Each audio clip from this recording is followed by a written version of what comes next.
Right. But do you have any success stories? I know that you guys do. I know you guys have looked at those who have come out of chronic pain, whose life has been tremendously limited, and yet they've found a way out through these principles, through being better educated.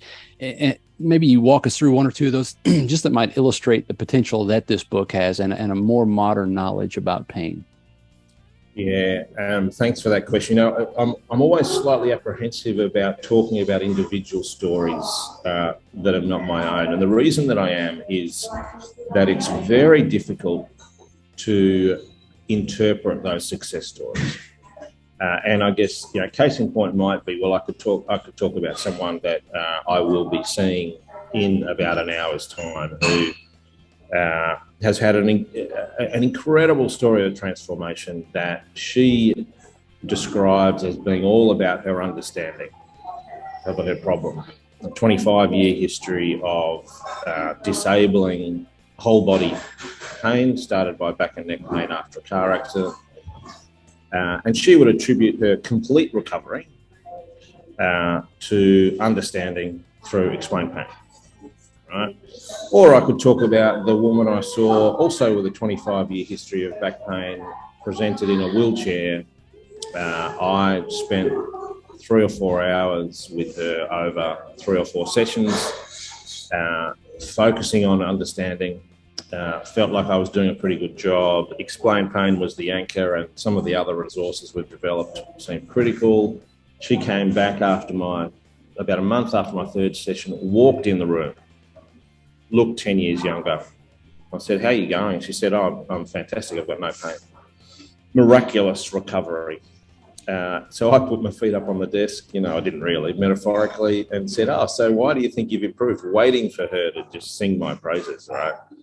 And she was very clear. She said, "Oh, well, after our last session, I finally got an appointment at my sister-in-law's clairvoyant. And she knew all this stuff about me. And, when I left, she said, 'You don't need to be in that wheelchair because there's nothing wrong in your back.' And the next day I woke up and I was fine." Right. So I could easily talk about either of those as success stories, but it's just too complex to attribute, right? So I'm always naturally dubious of before and afters, because the human is so complex, and attributing causation to things is, as a scientist, is something we do reluctantly, right?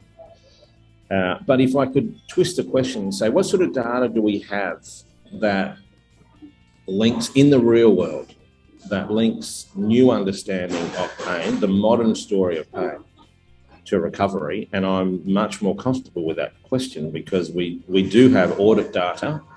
So real world data from now 1,600 patients, all of whom have participated across one of 8 centres that I was heavily involved with in training clinicians and monitoring outcomes. And of those 1,600, about 900 or 850 of them demonstrated marked improvements in their understanding of modern pain science, right? So explained pain changed their understanding of their problem.